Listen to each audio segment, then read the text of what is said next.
आज हमारे खेत पर पानी की मोटर खराब हो जाती है, जिसे निकालने के लिए 8 आदमियों की जरूरत पड़ती है। लेकिन हम और राजा और मुस्सू देसी जुगाड़ बनाकर 3 ही लोग मोटर को निकाल लेंगे, ऐसा हमने सोचा नहीं आज था। सुबह से ही गांव चारों ओर से सफेद चादर से ढका हुआ था, क्योंकि कोहरा बहुत तेज था। मोटर का पता लगते ही हम सुबह से मुस्सू को फोन लगा देते हैं, तो मुस्सू भैया और क्रू मेंबर के साथ हम अपनी गाड़ी से खेत की ओर निकल जाते करीबन हैं। सुबह के 10 बज चुके थे और बादल की वजह से कोहरा कम नहीं हो रहा था, लेकिन हमें मोटर निकालनी थी। मोटर पर पहुंचने के बाद हम अपने साथ मोटर निकालने के लिए बांक और पाना की जरूरत पड़ती है, जो हम साथ में ले आते हैं। एक रस्सा बांधने के लिए भी लाते हैं। हम मोटर निकालने का कार्य करते हैं और देसी जुगाड़ बनाते हैं। एक तरफ हम लोहे का स्टूल रख लेते हैं और दूसरी तरफ हम पाइप लगाते हैं, और सबसे पहले हम अच्छे से रस्सा बांध लेते हैं, क्योंकि रस्से के सहारे मोटर निकलनी है। और फिर हम रस्से को बांधकर दूसरी तरफ पाइप रखते हैं।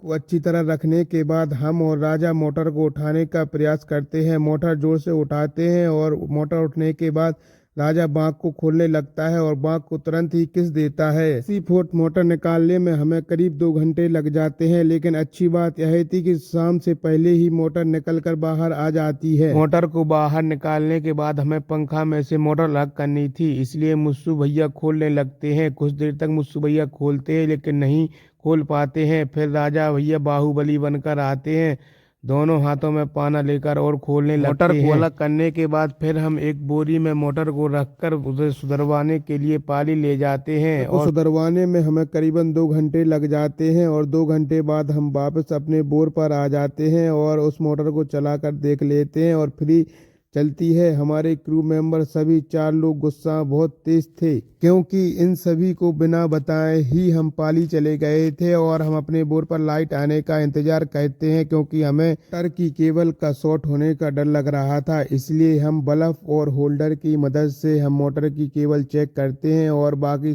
सब ठीक रहता है। करने के बाद हमें शाम हो जाती है और हम अपने घर के लिए निकल जाते हैं, लेकिन रास्ते में भगवान भोलेनाथ के सांप बाबा दिखाई दे जाती हैं, जहां भयंकर रूप में बैठे हुए थे। अगर आपको ब्लॉग अच्छा लगा हो तो कमेंट करें और शेयर भी जरूर करें। धन्यवाद।